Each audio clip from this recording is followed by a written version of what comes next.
This evening, the topic is understanding of ethical implications of decisions and actions within a public relations context.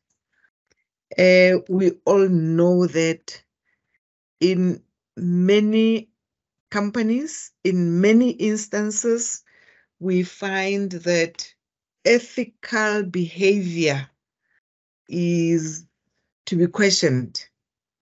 Now, as a PR or a writer, a journalist, whatever you do, you must understand the ethical implications of the decisions and actions that you are taking.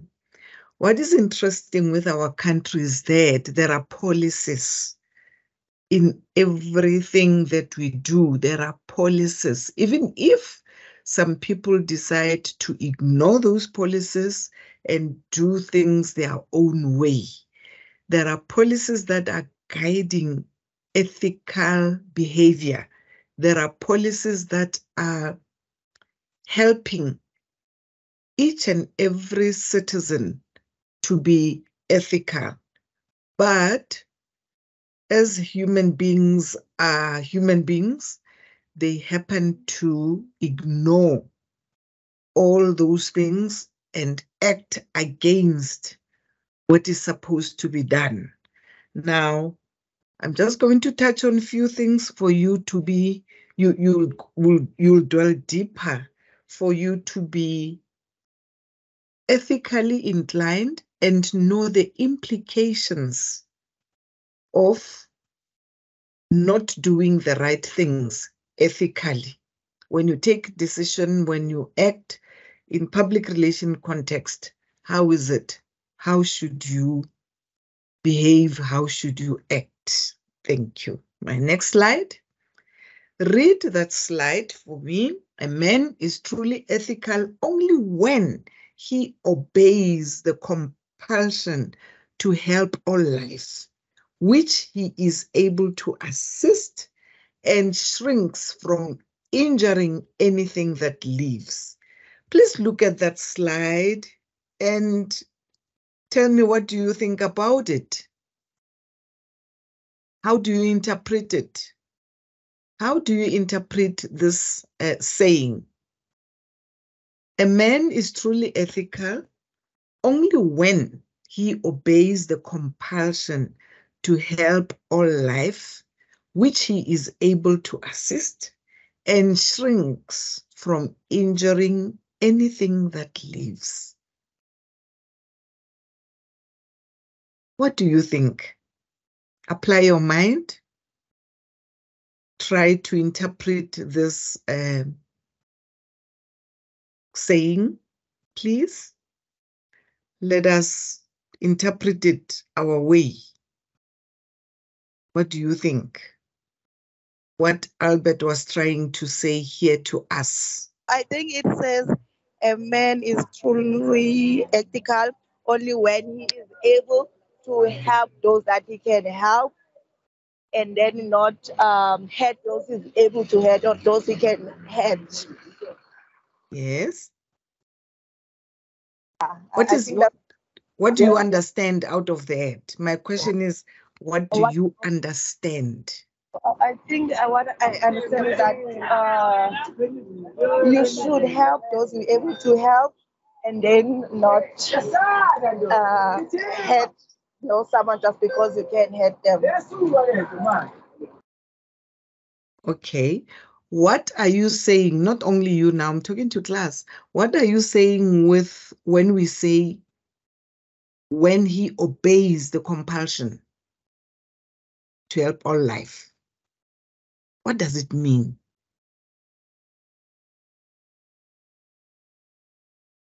When I say to you, Asanda, please obey, then you might say to me, it seems I'm under compulsion. What does it mean when I say obey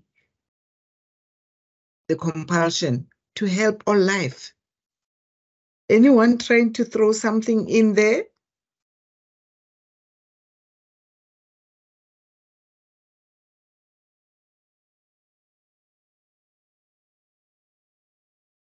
Class, are you forced? Are you forced to do something? Is there any one of us who is forced? You know, you're under pressure to do something. You're compelled to do something. Do you understand what I'm saying? You're compelled to do something. Asanda, go back to your line. Are you compelled to obey? As I am asking you repeatedly, class, does it mean I'm compelling you to obey?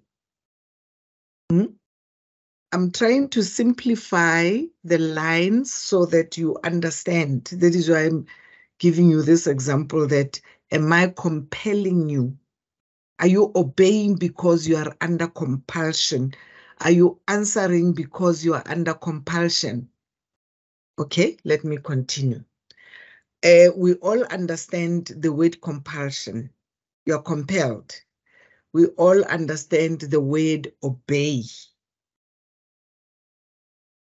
When we say to help all life, these are human beings we are talking about. You help people, which he is able to assist. When you are able to assist, you are able to assist, you will assist, but you will shrink. That is, you will avoid or run away from injuring anything that lives. It means you are so ethical that you cannot injure anything that lives, it being an animal or human beings. You will shrink, you will run away. You will not be able to do that, to injure anything that lives. It is very important as a human being. Before you become a PR, you are a human being and you have your values, you have your ethical values that you live by. Yesterday, I spoke about principles and values, that they are the same. And if you have that, you will always obey because you are compelled. There is this compulsion that, let me be careful. Let me not hurt people. Let me not hurt anyone. So you don't want to injure anything that lives because you are so careful and ethical. Have I clarified it better, or do you still want me to explain? So if I have clarified it, I think we can continue, that you now understand that a man is truly ethical only when he obeys the compulsion to help all life, which he is able to assist, and shrinks meaning avoid, run away, stay away from injuring anything that lives. That's a quotation that I picked up from Albert Schweitzer, and it is carrying loads and loads of meaning about ethics. It carries a lot. It's rich in explaining what an ethical person is. If you understand it, then you understand what an ethical person is. Now, what is PR ethics? It is the most basic form. Public relations ethics are the moral principles that guide the work done by PR processes. Specific definition abound.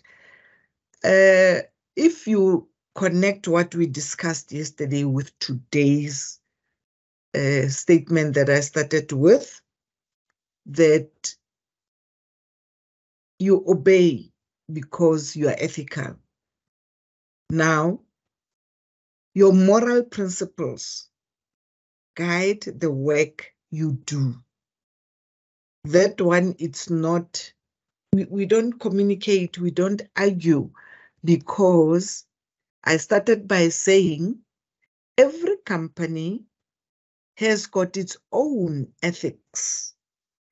And whilst it has got its own ethics, we have the ethics that we grew up with, that we know.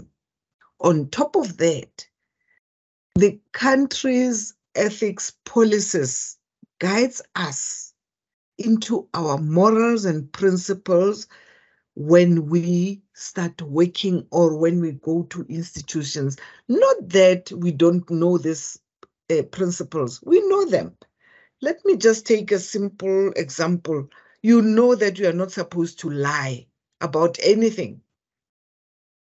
It's a principle. You grow up with it. It's there.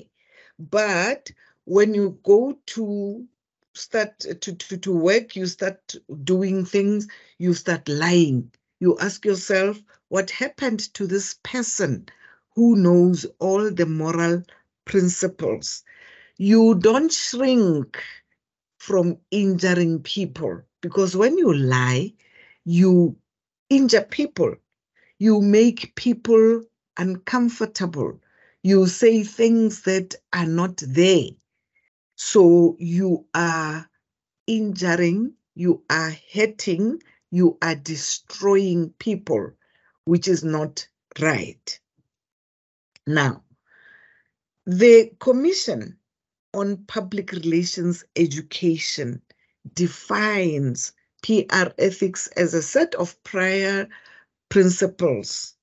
Sorry, my spelling there. Prior principles, beliefs, and values that should be followed by all who engage in public relations practice.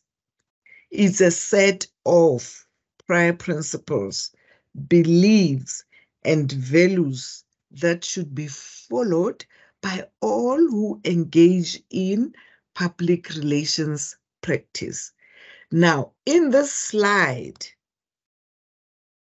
I took this slide, quoting it, because, as I say, it's rich in one to understand what ethical behavior is.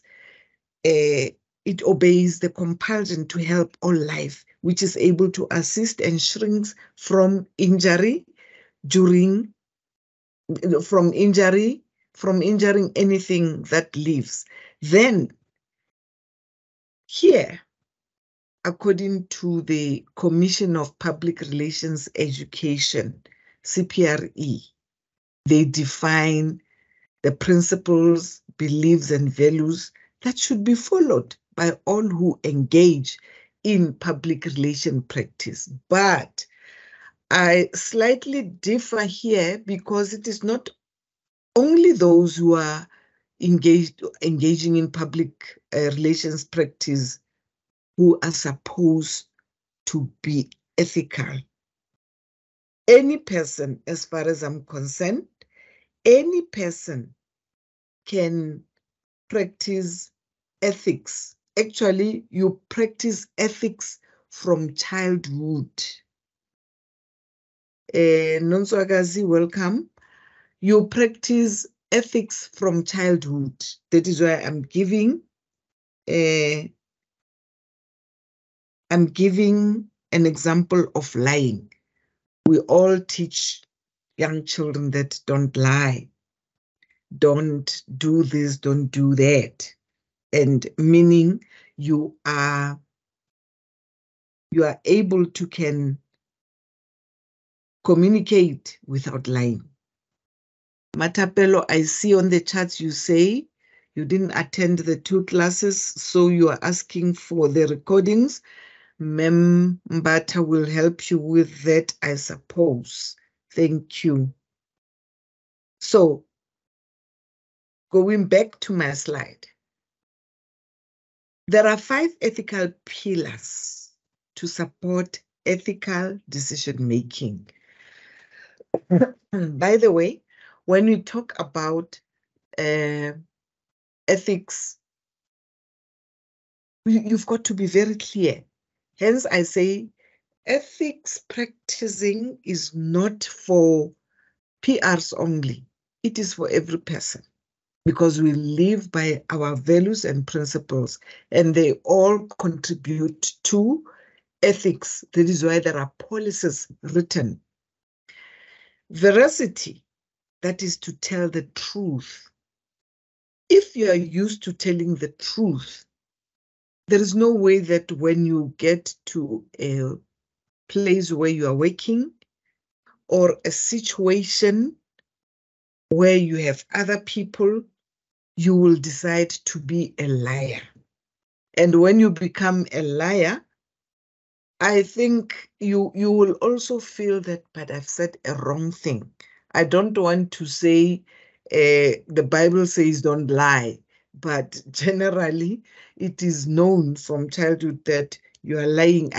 You know, somebody will even say, I can see you on your face that you are lying. Some will always say you are a bad liar because your story is not connecting, it's a lie. So these 5 pillars, you will live by them, for the rest of your life. You will always be knowing about these 5 pillars of ethical decision making. Even when you are a chairperson of a board somewhere, or you are a principal or teacher or nurse, doctor, whatever, lawyer, you will come to understand that these 5 ethical pillars are very important when you decide on doing something. Decision making depends on this veracity, to tell the truth. Number 2, non-maleficence. That is, do not harm. When you look at the words that I used there, these are the words that are, used in law mostly. They are used there so that the law people can understand. But it is nothing else but support of ethical behavior, ethical decisions. When you decide to do something, think that I'm not supposed to lie, I'm not supposed to harm. Then the beneficence, to do good. You are always ready as a human being to do good to another person. Remember that saying of Albert that says, you shrink from injuring anything that is alive. When it comes to human being, it's obvious, but also animals are protected. There are policies also that protects animals. Animals, it doesn't matter whether they are wild animals or domestic animals, they are protected. There are ethics ruling those animals. Confidentiality, to respect privacy. When we say I'm telling you something in confidence, I trust you, because I won't just say whatever I'm going to say to a person that I don't trust. Confidentiality goes with trust. And why? It's in confidence, because I don't want other people to know about this. Now, when you are a journalist, you want to write a story, you contact me as I am one of the employees in that company. Now, when I talk to you, I'm going to say, I'm telling you this in confidence. I don't want to be in trouble. So you are the person who should remember that you are not going to harm anybody. You are there to do good. But at the same time, you need to tell the truth. I hope you understand here. Your confidence is that the confidence that I need from you is that you are not supposed to tell anyone what I told you, but you have the story. And as I am the source, you are going to respect that. You respect my privacy. When something has happened to famous people, well-known people, politicians, these people that we think that they run the world or they run the countries, they will always say, please respect privacy. We don't want people to be disturbing this family because something tragic has happened. So we must give them time. We must respect their privacy. So they want to do their things alone. That is confidentiality. That is another way of using the word confidentiality, to give people space, to give people time to think about what has happened. The fifth one, fairness. To be fair and socially responsible. These are some of the things that we lack in our communities, that people are not treated fairly. People are not treated with respect. People are not treated in good faith. People are always emotionally injured by other people. People are at all times not telling the truth. I hope you were following with me because I started from down upwards. Fairness, respect, to do good, to do harm, and to tell the truth, which is very, very important. Asanda responded here in the chats. What that quote means is to honor your duty, obligation of assisting someone regardless. I think she says that's what it says, and she is correct. Thank you, Asanda.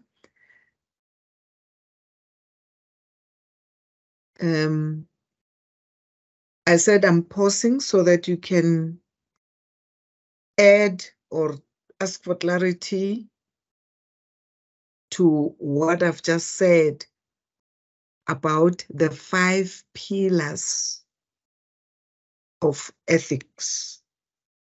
They're very important. The 5 pillars of ethics. Okay. If you are okay with that, let's try to move on. So, ma'am, these 5 pillars should be considered when writing an essay. Yes, Matapelo, your question is, do you use these 5 pillars? You automatically use these 5 pillars when you write an essay without thinking, without being aware. That is why I picked on the first one, to tell the truth. When you write an essay, you are given a topic to write about it. It depends what type of essay are you writing. If you write an essay about something that you saw, obviously you're going to tell the truth. You are going to be careful as to how you portray the people that you are using there.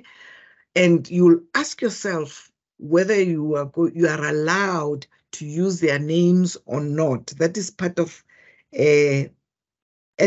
By the way, the POPI Act is part of ethics. To do good, to respect privacy, to be fair and socially responsible. You write knowing that this is not what you're supposed to do. When you write an article, the 5 pillars are very important. They will always be there. When you are a journalist, the 5 pillars are there. When you advertise as a journalist, there is no way that you're going to say, this Vaseline can do this to your skin, of which is not true. You try by all means to tell the truth, because if you're not telling the truth about a product, you can harm many, many people. So you are not there to do any harm. You are not going to harm anyone. And then when it depends where you write. Again, the same when you are an academic writer. You are going to mention and quote things that are truthful, that are real, because you shall have researched what you are writing about. You are not just going to say it for the sake of saying things. I hope I've answered you, Matapelo. Then we move to the next slide.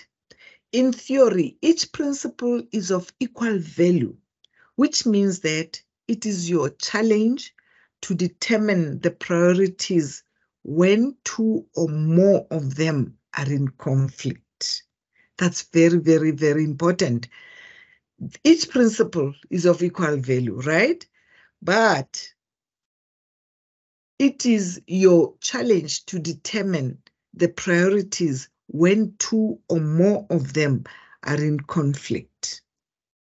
I want to cite an example like what was happening during COVID time. We were told we are not supposed to go out without wearing masks, right? But after some time, yes, we take that and we want to respect it because we don't want to make other people sick or for us to be sick. Now, after some time, another regulation came that says, okay, restaurants are now open. You can go to a restaurant and have a meal. Now, my question was, I'll be removing the mask and there will be people in a restaurant, though they gave the numbers, they gave how many people should be there, and so on and so on. But we all know how human beings are. So this is the type of a principle or a value that is in conflict with each other. The policy is this: wear your mask at all times. But now, again, somewhere you are allowed to remove your mask and enjoy a meal.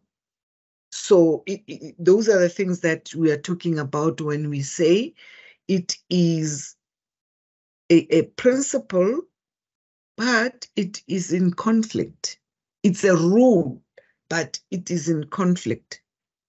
So those are the things that you need to look at when you decide on applying your values, your principles, and be this ethical person, a man who is truly ethical only when he obeys. Okay? Sometimes getting an outside viewpoint helps, as they may be able to identify issues that you are not seeing objectively. You want to write about an article about something, you are not sure whether what you are seeing is what is real or it's a fake thing. Let me cite an example of the latest news that there were children who were killed. One was killed, yes, or one who was, they were hospitalized. Yeah, 2 were killed in Soweto from eating the biscuits. And some were hospitalized and they got very, very sick after eating the muffins. Now, if a person is going to write a story about this, what is it that this person should check out? I'm asking you, class. What is it that this person should check out?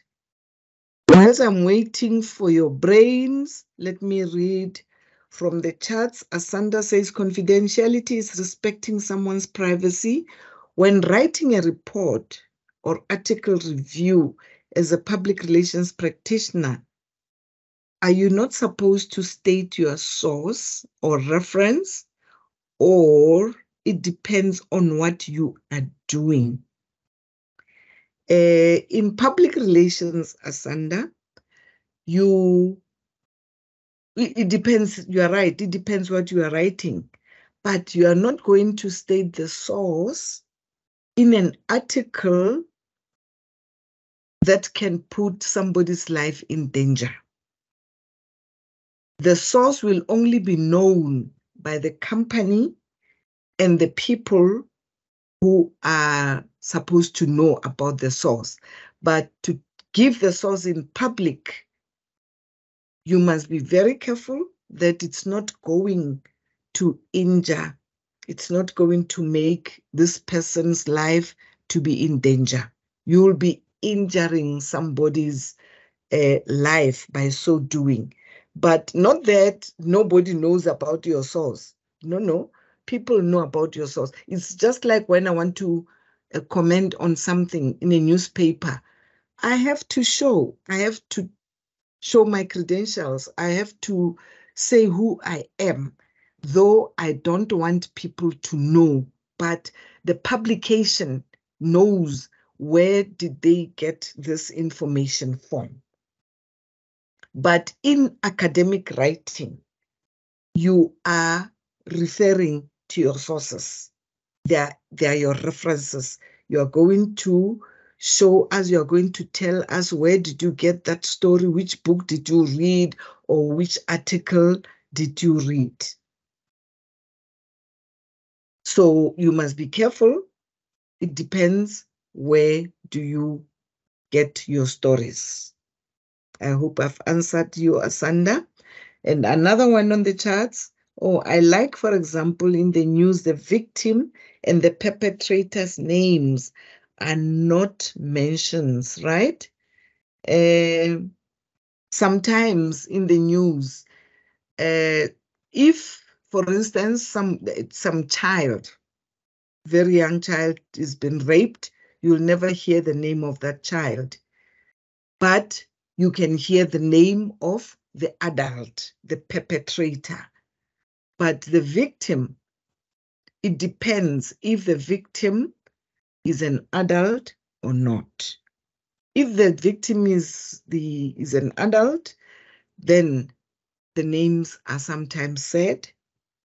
But after checking, they normally don't give them right away. But the perpetrators nowadays, there is this ethical thing again. There is that register that people who are perpetrators, especially abusing children, needs to be exposed. What do they call them? Pedophiles. They need to be exposed so that wherever they go, people are careful that they don't engage them in anything that will harm people. I hope I've answered you, Matapelo, that the perpetrators are always mentioned, but the victims are only mentioned when they are adults. Thank you, Matapelo. I was still on this one, wanting you to answer that.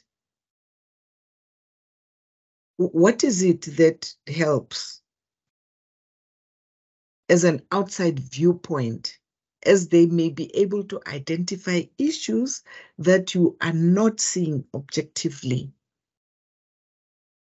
You talk to people, you confirm if something has happened. I was still on the story of children dying from eating muffins and the other ones eating biscuits or something, but some people died recently.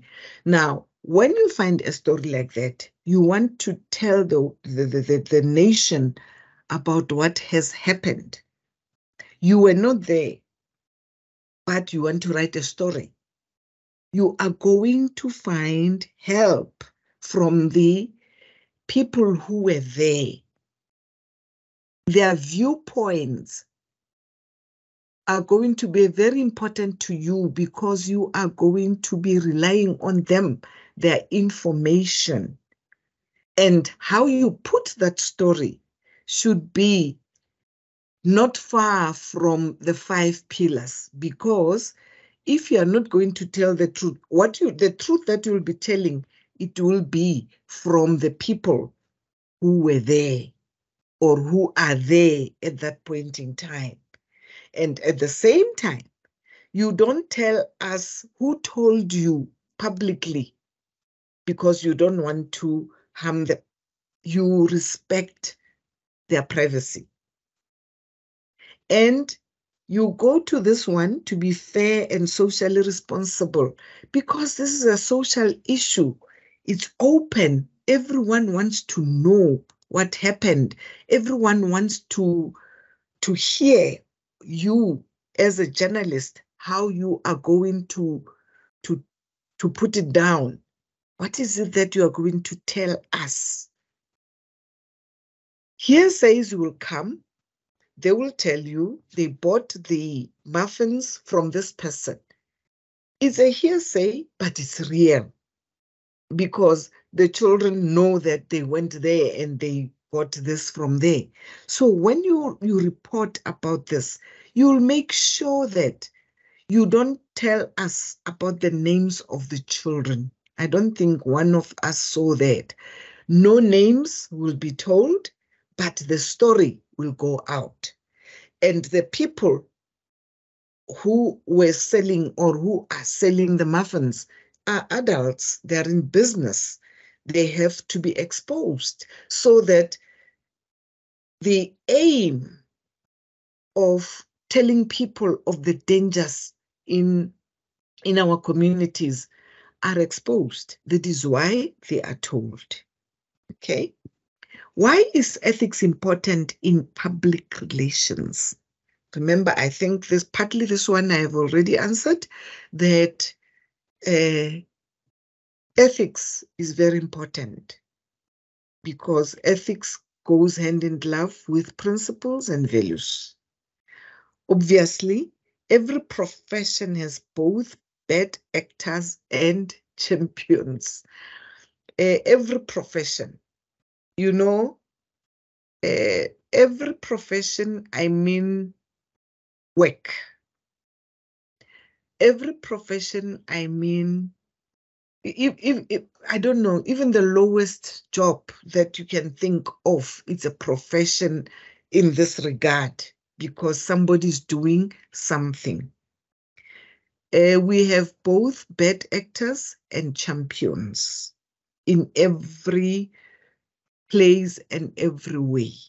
However, the bad actors are no reason to denounce an entire line of work. The bad actors class, they are always there, anywhere. It doesn't matter where you work. It doesn't matter where you live. It doesn't matter where you play. It doesn't matter where you go on holiday. You will always find bad actors. And these bad actors, they are normally not many, but they can spoil the entire line of work very, very easily. Because when there is one person who speaking bad, speaking ill about the leader of the company, that is bad mouthing. And if this bad actor has got audience, his or her colleagues listening and just listening without even thinking whether they're going to agree or not, this person can denounce an entire line of work because this person has got this bad influence. This person is strong, and now talking to people who are not ethical themselves. They are not ethical because the minute a person comes and tells you about me as your colleague, saying bad things about me, and you sit there and listen, you are the same. You are from the same bag of potatoes. Now, if you are an ethical person, the first thing that will come into your mind is, by the way, one of the pillars is I don't have to hurt people. I don't want to injure anybody. I don't want to tell lies. I must always tell the truth. If this person is telling you something, you know what you should do? Ask this person, where did you get it from? Did you get it from the same person from the boss? Did the boss tell you to tell us that? You ask, simple questions like that. Then you will see a person withdrawing. The one who will come with the bad actor will always withdraw if you challenge this person with questions. Straight away, ask this person, where did you get this? Were you sent to us to tell us, or you are just telling us?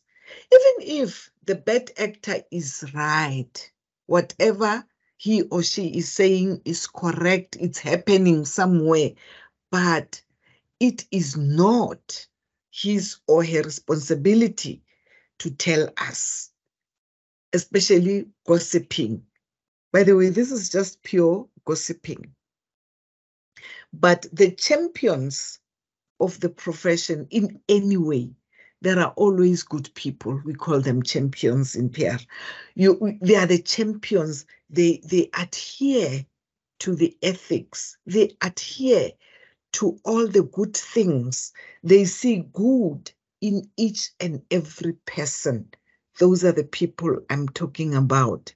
They find themselves trying to build the company because they've got the 5 pillars of ethics.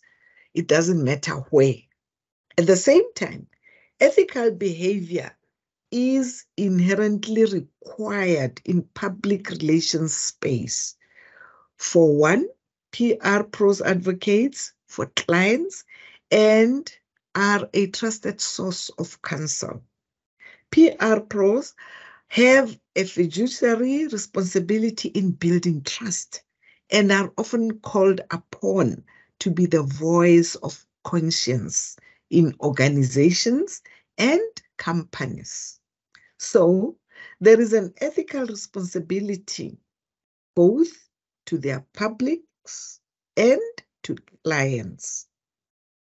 First-class PR is always solidly rooted in fact. If you talk about people who are solidly rooted in fact, I don't know which class was that when I was telling you that you cannot write anything out of hearsay or vacuum. You need to have facts so that when you communicate or when you want to show that you are not lying, you are an ethical person, then you say, I'm saying this from a fact, or I have a source. I know this happened. This is the source. So if you are solidly rooted in fact, there is no way that we are not going to hear you, because when you talk, you bring a voice of conscience in any organization and companies. And most of the people who are PRs, they are also in human resource offices. They are also in human resource offices. Actually, human resource people are not supposed to lie. They're ethical. They're supposed to hold their ethics up there, because now they will always deal with clients. They will always deal with people. They will always be between to bring, stability in companies, to try and bring a voice of conscience that, no, you didn't treat this one properly, or whatever you said is wrong. Do you know when this person says it's wrong, then automatically or quickly this person will refer you to some kind of ethical rules or some kind of policies, because this one relies on facts, and the facts are rooted. In order for the profession to change its reputation, it must practice honesty and transparency. Being honest cultivates trust, credibility, and authenticity. Trust is an essential part of any relationships. And after all, public relations is about relationship building, among other things. As I said several times, that every child is born with adults around. If an adult starts lying, not telling the truth, the child is also going to lie, because the child is copying what the parent or the adult is saying. For example, when the adult says, when I come back from work, I'll buy you a stock sweets. I'll bring you a stock sweets. Just for the child not to cry at that time, the adult says that. And there goes the adult to work, maybe forgets about it, or I don't know, or not have time to do it, then comes back without the stock suite. So the promise is broken. Now, when this happens many, many times, the child loses trust, because the child knows that, oh, I know she's just going to say it and that will never happen. Some children even say it loud that, oh, I know my uncle is not going to do it. He normally says that. We are used to that line, such things. So in order for the profession to change its reputation, it must practice honesty and transparency. And this does not mean the transparency that we are talking about is from the company alone. It is also from the employees, employers, everyone, honesty and transparency. But in some cases, it's difficult for the company to be transparent, especially when it comes to wanting to know how much is the company making per day, for instance. It's not easy for any company to disclose that, because if they are selfish people, they will think that people will start now mourning and saying, you're making a lot of money, but you are not paying us properly. So sometimes it becomes very difficult to see honesty and transparency. But in some, especially smaller companies, you'll find that the leaders are very free. They are open and they're transparent and they're honest, so that they don't encounter problems, because they want to cultivate trust, credibility, and authenticity. When a person works at a company and being treated honestly, and with when the bosses are transparent, this person is going to give more of his or her work, because what she or he is doing is something that they feel that the boss is honest. So why should I cheat? Why should I not go an extra mile?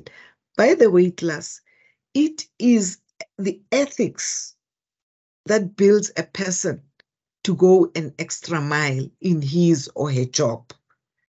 It is because of a person being ethical, a person, apart from loving his or her job or being passionate about his or her job, it is a person who is ethical, who will always make sure that I go an extra mile, so that because the company itself is ethical, the boss will explain what he or she wants honestly and openly. And credibility is built, authenticity is built. So trust is an essential part of any relationship. I think we are adults that we all know that any relationship, whether it's a mother-child relationship, father-child relationship, uncle, a child relationship, teacher, student relationship, all those relationships are built because of trust.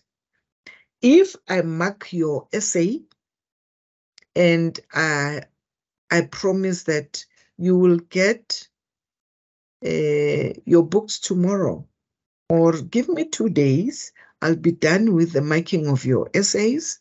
I'll come with your books in class. Then after 2 days, you expect to get the essays.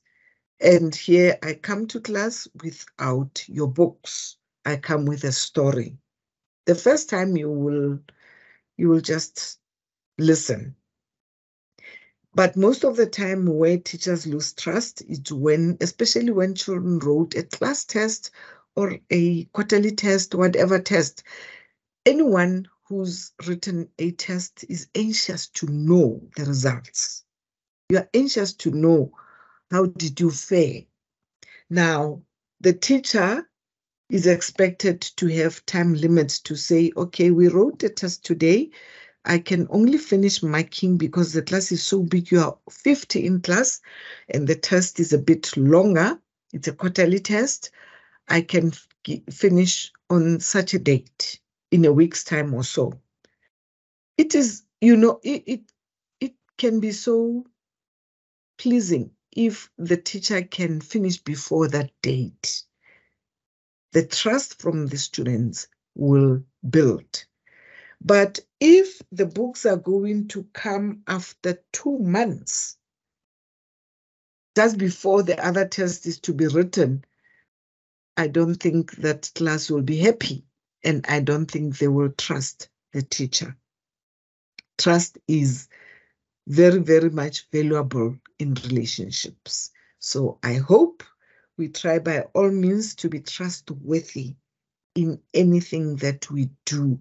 We are trustworthy to build ourselves up in our jobs, to trust us. I like giving example of politicians that they like talking, and we end up losing trust because whatever they are saying, we don't see, or we see very little of what they said in their manifestos. All of them. To me, their politicians are just the same. And you find that you lose trust because you don't see whatever they said. Instead, they come with unethical things of bribing. You know, bribing is very dangerous. It is an unethical exercise. Please don't fall into that. Don't fall into being bribed in any way, because it is the opposite of ethics. Don't be bribed in any way, whether it is your sister, your brother, your teacher, whoever. Bribing is highly unethical. It is the opposite of ethics. If you want to be this ethical person, like Albert said in that quotation, you've got to guard against that at all times, so that whatever you do it with a clear conscience. You are not scared that you are going to write about this, or you are not scared that you are going to do this because somebody said you should do it. Not being bribed. Otherwise, that is why we have so many people in jail. We have so many people dying in hospitals. We have so many things that are unethical, and we live with them. Even when we see them, we fail to say, don't say that, or don't do that, because we are scared of being rebuked, or of being rejected by the community. That is why my first line up there, I said, every profession has both bad actors and champions. You must always tell yourself that you are going to be the champion of anything that you do, whether at work, at home, socially, wherever you are this ethical person. You want to be the champion because you want to be trusted. You want to have credibility. You want to build relationships that are firm on ethics. Any questions? Any questions? Are you still there? Let me quickly go to the charts.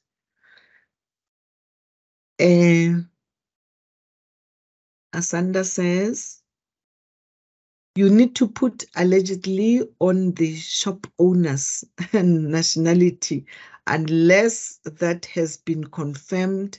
They from that country, not based on all shops. Shop owners are Pakistans. You need to put allegedly on the shop owner's nationality, unless they has been confirmed they from that country, not based on all shops owners are Pakistanis. I agree. When you withhold information, is that considered lying? Like I put a product out, but not state side effects? Is that lying, or just not stating it? That's lying. That's cheating, Asanda. That's lying. That's cheating. If you know that this product has got side effects, you have to put it out there. When you are given medication at the hospital, or from the doctor, chemist, whatever, they always have a pamphlet inside that has got side effects. They will tell you how to use the medication, and they will also tell you the side effects of that medication. So they are fair. You take this medication, they are ethical actually.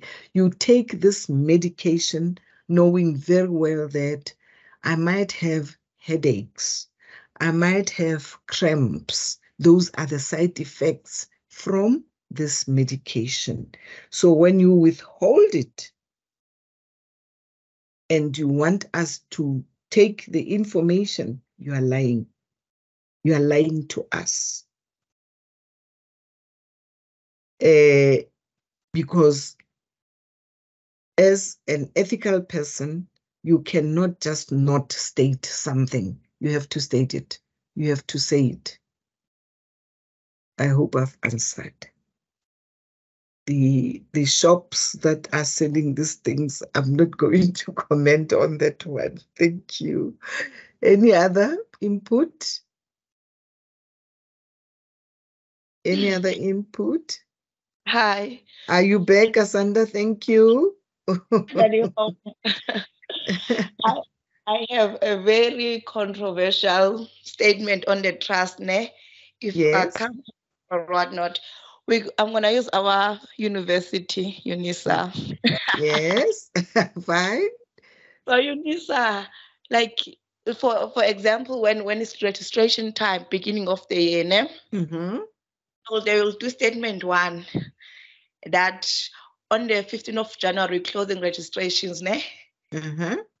And on the 10th of January, they will do statement two that due to this, we are postponing that. We're closing them on the 15th of February.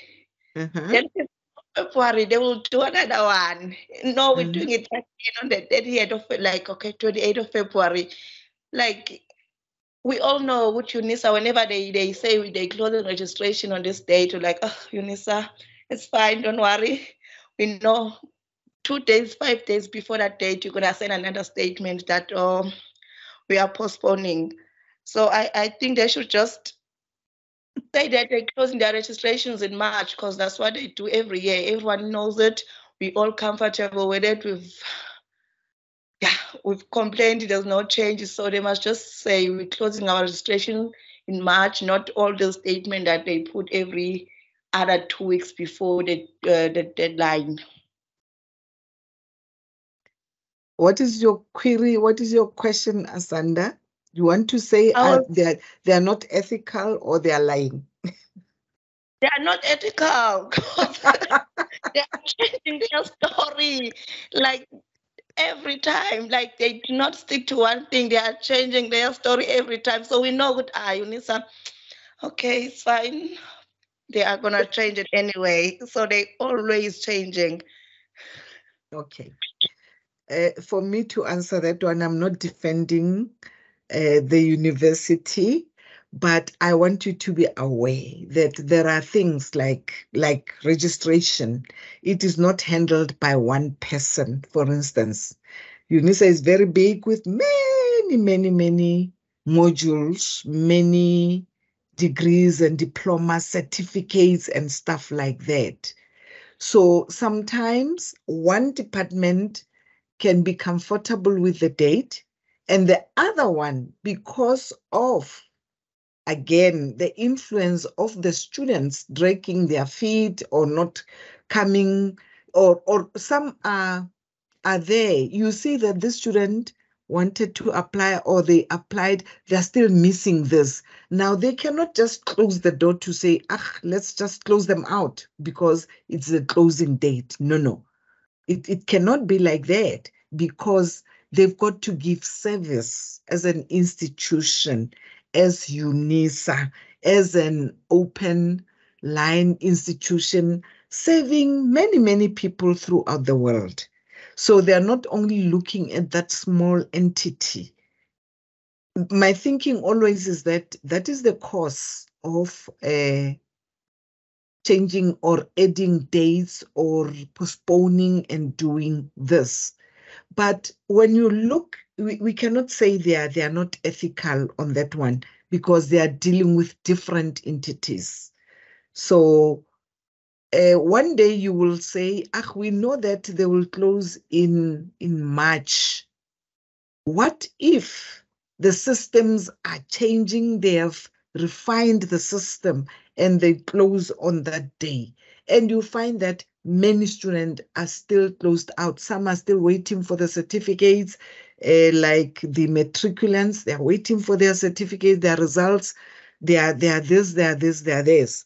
So I cannot say, I partly don't agree with you when you say they are unethical, because there are so many entities and so many systems that needs to be followed before registration can be closed or can be completed. I hope I've answered you. We are very ethical. I'm keeping my time all the time, Asanda. Come on.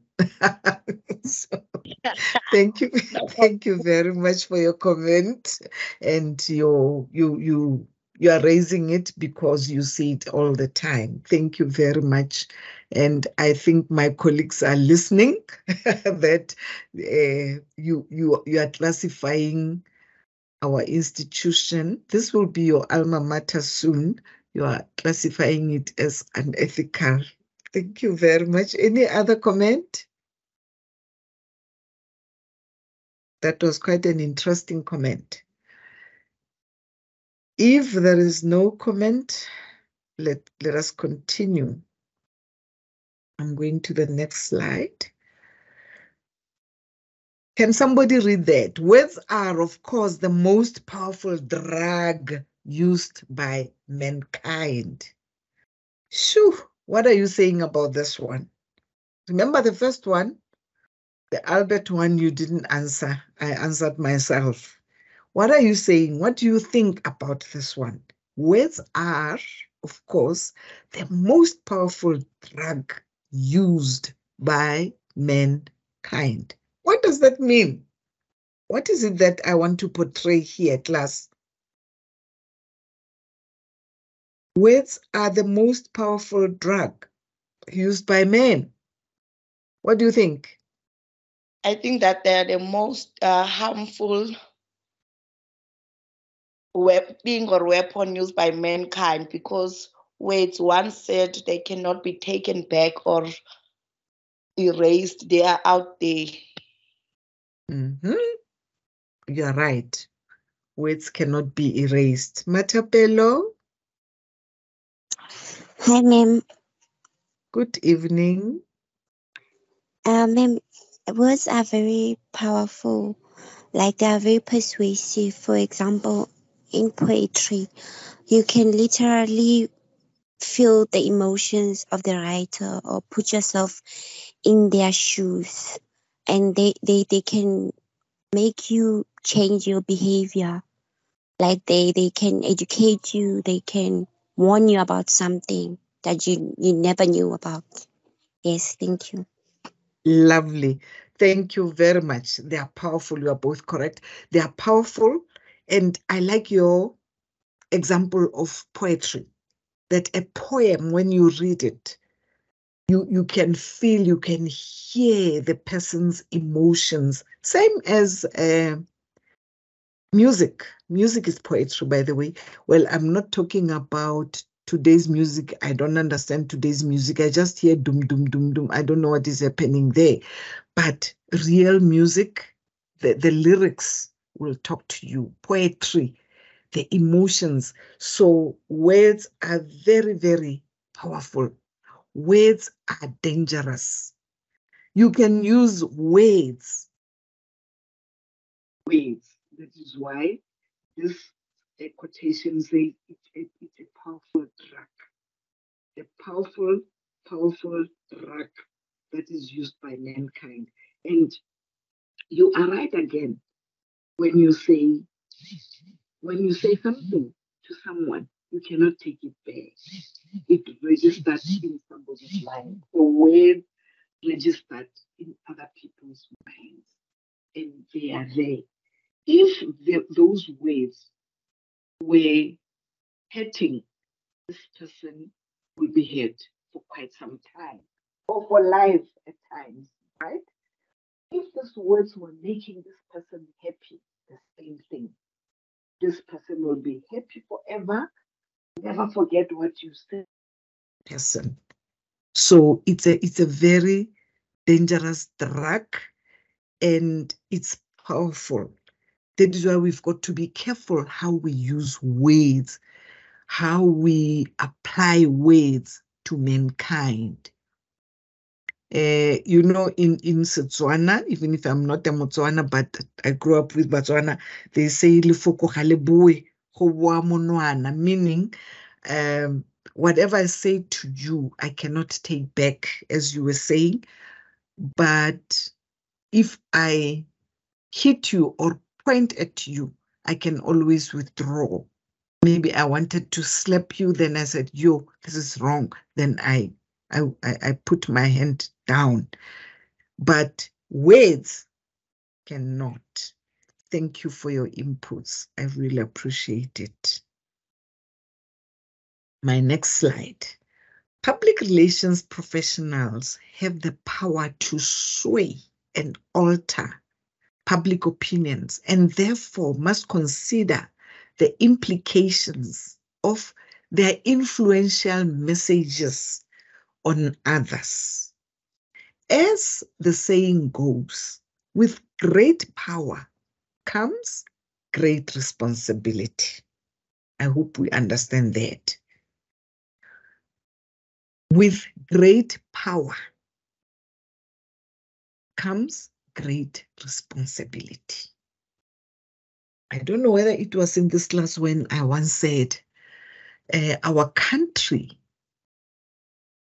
doesn't have the responsibility. They have the power.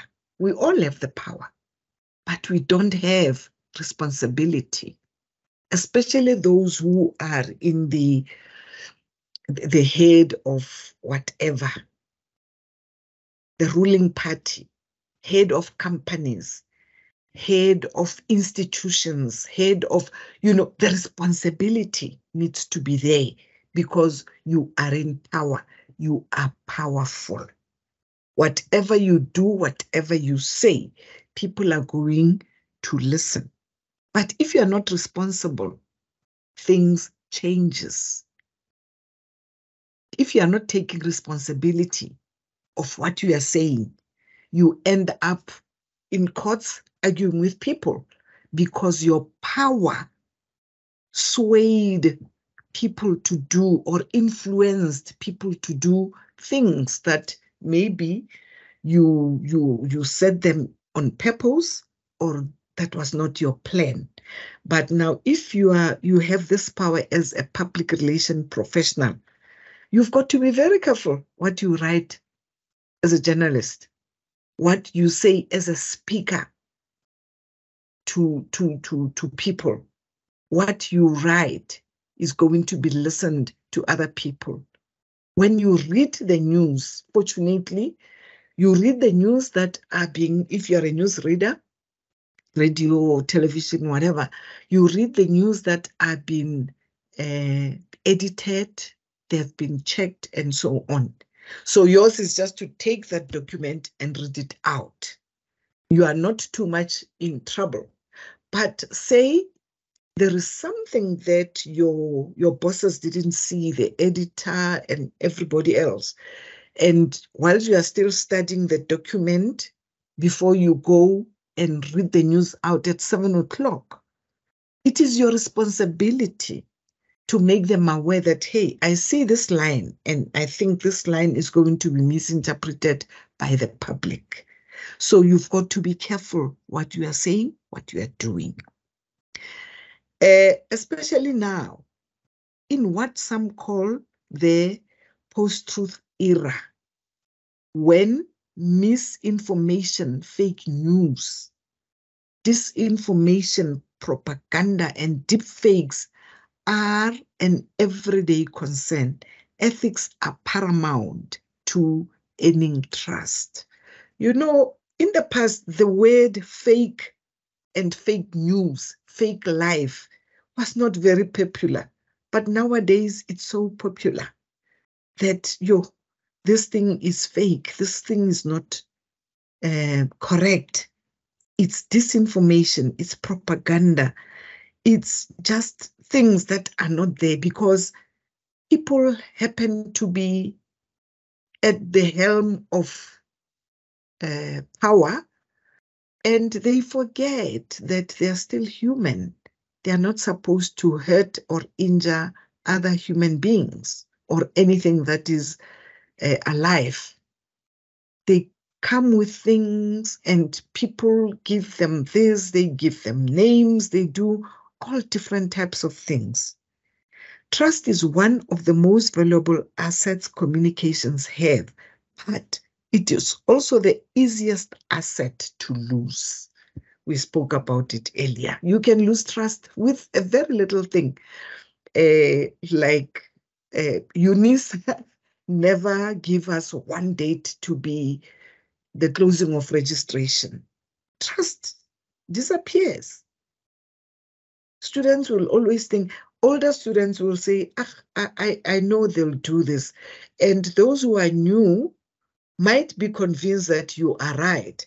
or might say, I'll go with what the university is saying and I will do it. Trust is very important, but it can just disappear if your ethical behavior is different, if your ethical behavior changes all the time.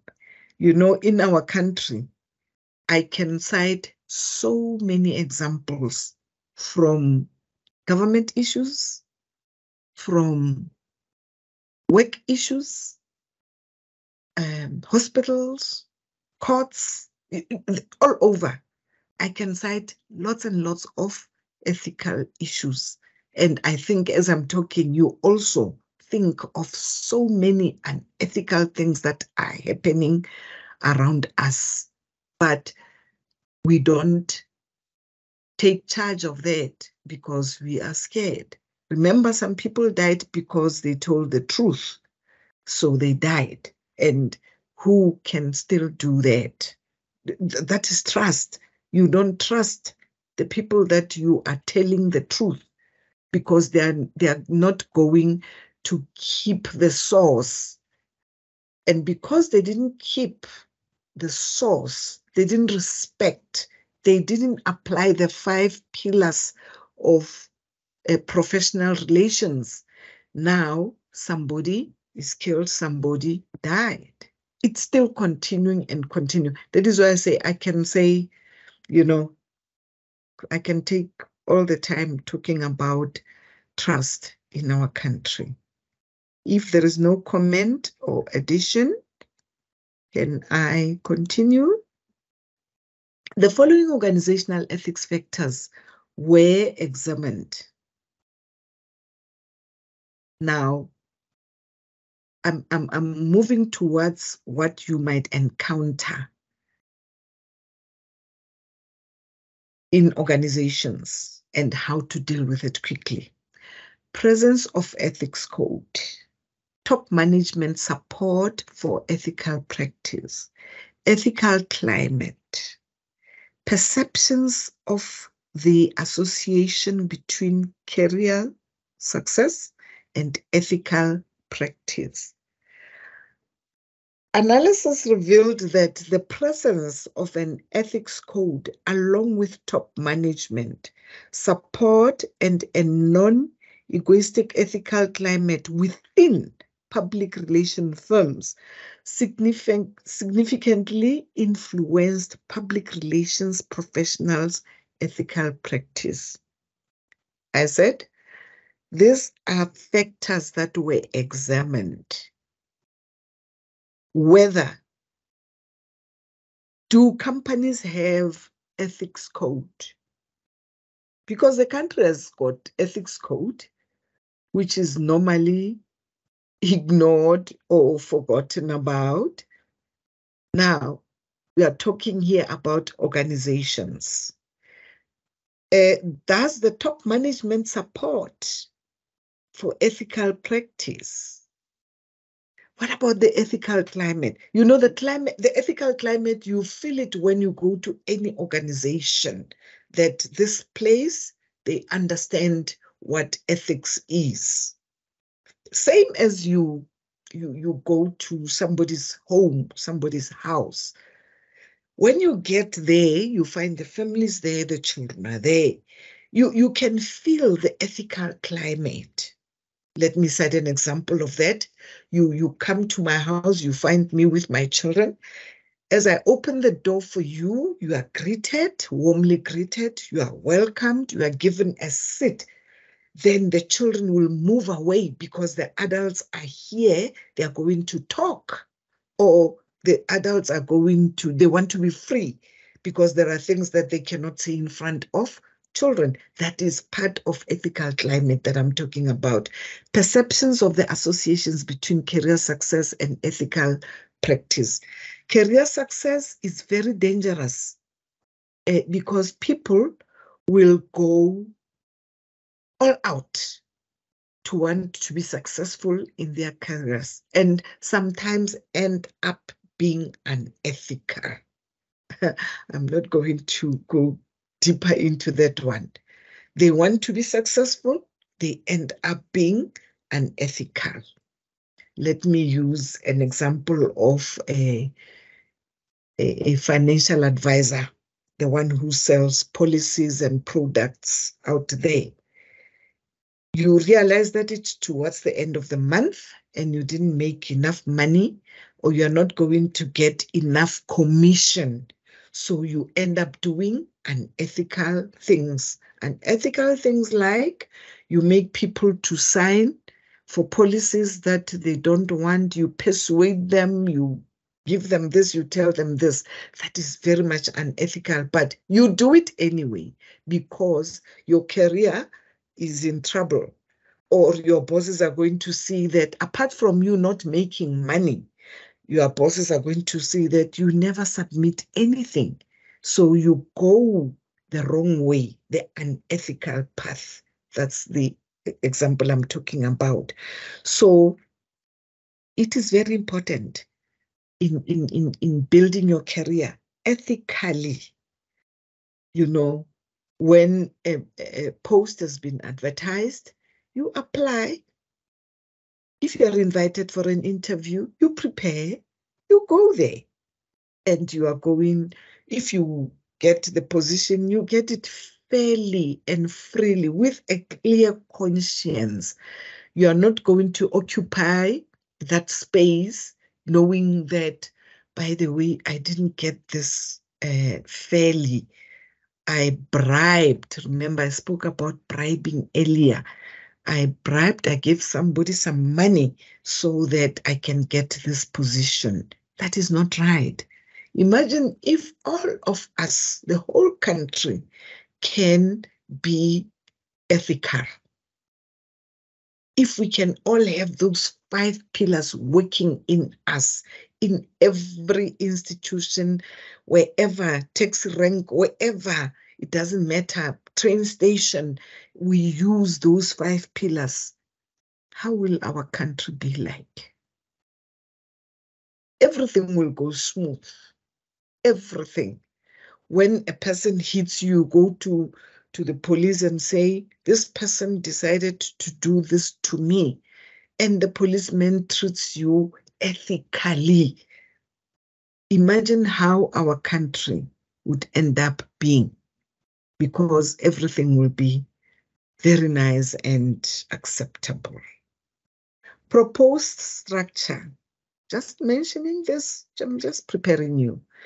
There's a proposed structure for every company, for every institution. There's always a proposed structure for ethics or for ethical issues. Remember, this proposed structure comes from the main one, the ethics and rules of our country, from the Constitution. If the structure is done or is proposed or is applied, it is not from somebody's head alone. It is from the policies, the Constitution of the country. So when you do a structure or you propose a structure, an ethical structure for your company, you must always refer to all the policies that we have in our country. Okay? Look at the structure there. Ethical practice. Look at the arrows. Presence of ethics code. Top management support for ethical practice. Ethical climate. Egoism, benevolence, and principle. Ethical behavior and career success. I've mentioned this.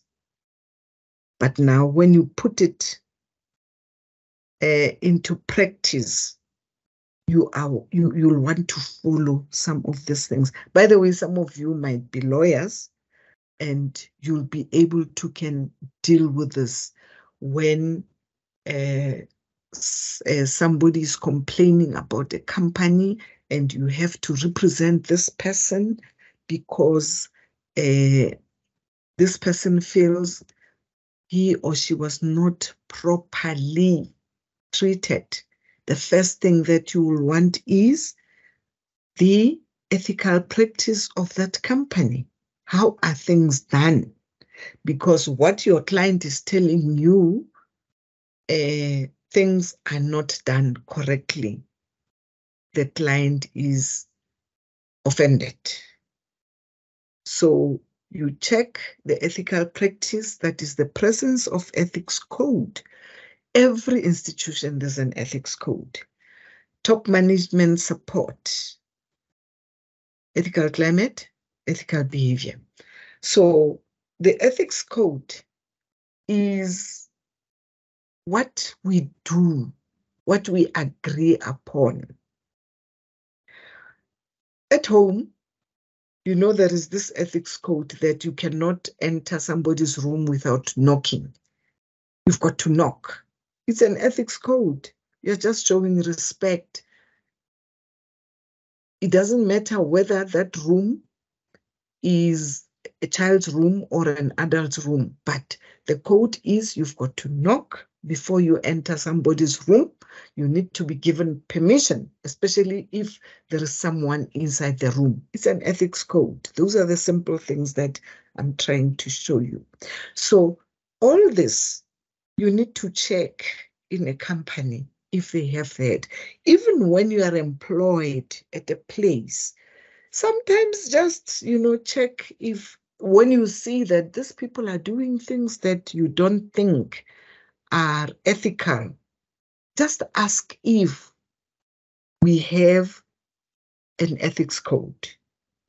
Just check with HR if there is an ethics code that you want to go through so that you don't blunder or you don't do the wrong things like them. Then you come to this one. What is observed in real? What is observed? We need to observe things. When we say we observe our ethical behavior, is we want to be aware that things are done this way, things are done in a different way. But what are we observing in real? Let's go back to the example of a closing date for registration, UNISA. What is observed in real is that the dates always change and postponed until March. Now, what is the ethical code? What is the real? What is the ethical practice that is being proposed? Now we are observing things in real, things that are happening in real. That's what we are talking about. And now, what is happening in real? Ethical practice. It's different now, I'm sorry. It's different. Top management, support for ethical practice. Egoism, principle, benevolence, ethical behavior, and carriers. Can you see that now the structure is changed? This is what has been observed, or that is how it should be observed. That the top management should support ethical practice before it goes down. The egoism, the principles, benevolence, and behavior. All this are supposed to be practiced on daily basis. All this are supposed to be done in such a way that the ethical behavior is going to be so strong that we don't have the bad actors. We only have the champions. Even if when we have the bad actors, the champions defeat that spirit of the bad actors. And you must always ask yourself, where do I belong? Do I belong in the group of champions in this company, or do I belong in the group of bad actors? And let me tell you, if the bad actors are more effective, the company is going to go down. If the bad actors in schools, in your school, for instance, there are bad actors that are always in the staff room, gossiping. I like citing an example of the school because I'm from there. When they gossip, they bring down the whole management. They bring down the whole school. Hence, plus, today we have schools that are just not functioning. We have schools, especially in our townships, we have schools that are just not functioning because of bad behavior, because of unethical people, because of people who uses words that brings down the morale of the school. And everything just goes down. That is why you find that in the morning, there are lots and lots of buses, taxis, full of children going to different schools out of their nearby schools, because the morale of the school is down, the climate of the school is down, the ethical behavior is not observed, no one respects anyone, top management is just confused. So we've got to be careful as to how we practice our ethics and where. That's very, very important. You will realize that, look around, even when you are just alone, look around in all the institutions where there is no ethical behavior. They are not aware that their ethical behavior is down, but their behavior tells you. You go to a shop, it can be a spaza shop or a normal big retail. You are able to can see when you get there that at least there is some kind of ethical behavior. How do you see that? The customer service of that retail shop, the customer service of that vegetable shop, the customer service of that fish and chips shop tells you that there are ethics here. The top management supports ethical practice. There is this saying that goes from the shops, the customer is always correct. They say the customer is always correct. Yes, because the customer cannot just complain if the customer was properly treated. The ethical behavior is there. But if this ethical behavior is broken somewhere, the customer is going to complain or just disappear, and they are going to start losing customers because top management doesn't support ethical practice. The principles are lost somewhere. Can I ask you for examples that I'm talking about here? Any examples of places where the ethical practices are not held up? I'm going to say ShopRite.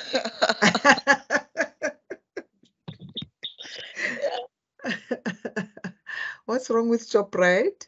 How everything is wrong with Shop. Everything is wrong with Shop. I agree with you. Like they do not respect our privacy. When our cards decline, they're gonna shout decline. Like now everyone, I have no money. So you complained about that one. I haven't experienced that. I've experienced that when you get there, when you greet them, they don't greet. They just look at you and say plastic. Exactly.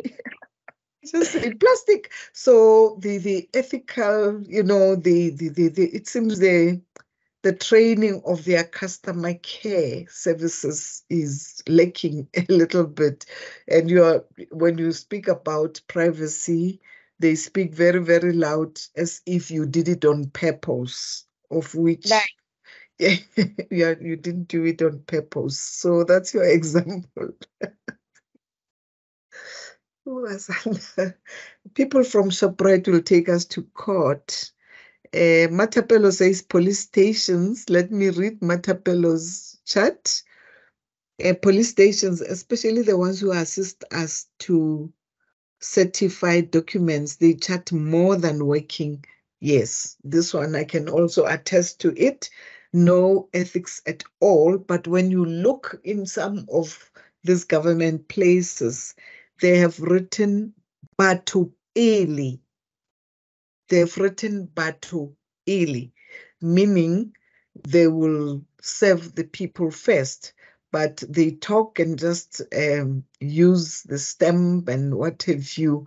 Those are very good examples because they are real, they are practical. We live with them on daily basis. I'm glad that you are aware of such.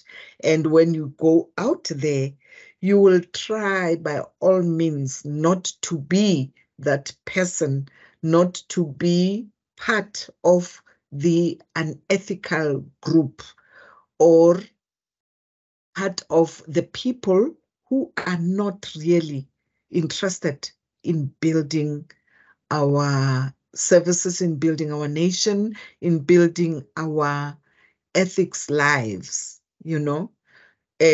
they don't know about this. They don't follow it.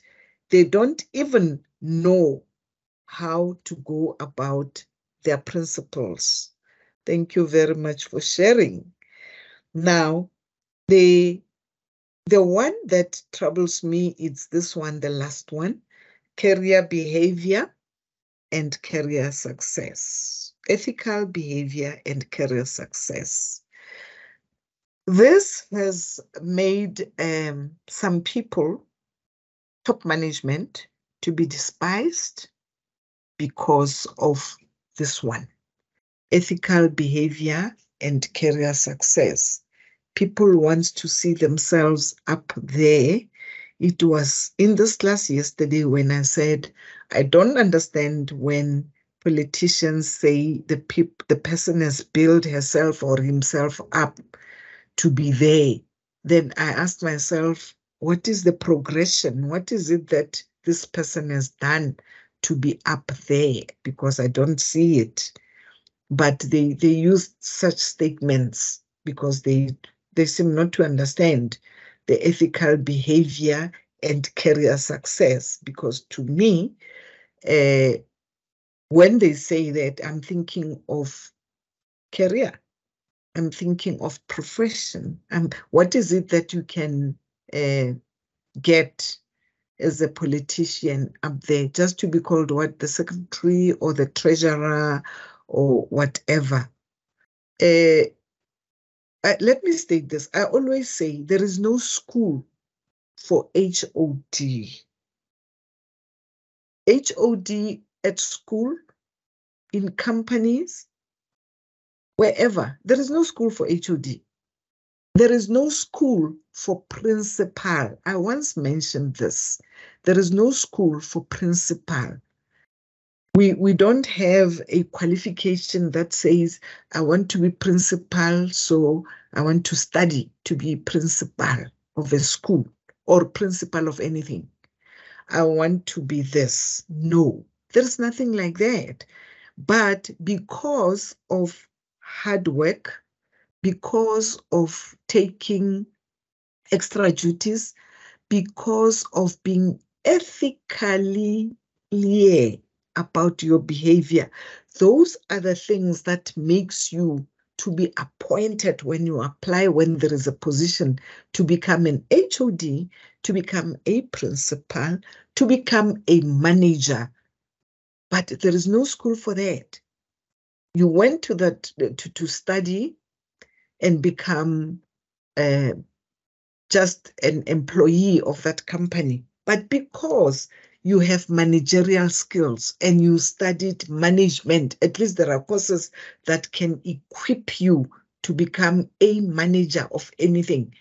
Now, when the position arises, you look at your credentials, you apply. But they're not going to take you and put you in a classroom to say, now we want you to be the manager of this company this way. No, no. You are just going to use what? Ethical practices of that company to be this top manager who is looking after other people. You are not going, your skills will tell us, your behavior will tell us, ethical behavior will tell us that you can now be promoted to this type of position. The above structure, the dotted lines indicate non-significant paths. Let me quickly go there. Can you see the dotted lines there? 1, 2, 3.